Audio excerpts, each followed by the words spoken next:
Hi, I'm Eric from Crandall Office Furniture, and today we're going to take a look at how to remove and reinstall the seat on a Steelcase Leap Plus. Let's take a look.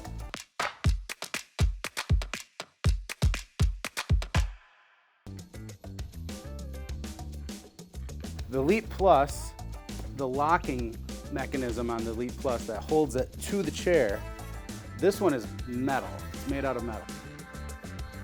You're going to take your long screwdriver and go line it up with that little black mechanism. And like I said, this one's metal, so it's a little bit more robust. You're going to put a decent amount of force to lift up on it. Put your hand up on the seat height or the seat slide adjustment lever and push it forward. And you've got to really pull on it to get it out. Then you just slide it off.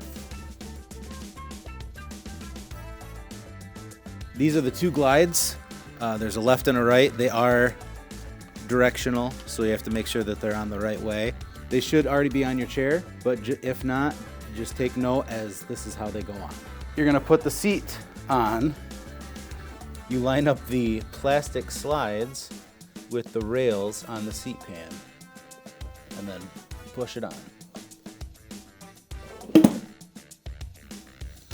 Now, after you've got it on, you want to double check and make sure that it's on all the way, because like I said, that mechanism is hardier. You really want to double check and make sure it's on all the way. Thanks for watching today's video on how to remove and reinstall the seat on a Steelcase Leap Plus. If you have any questions, make sure to reach out to us at crandalloffice.com. We'll be happy to help you in any way that we can. Make sure to like and subscribe, and as always, have a good day.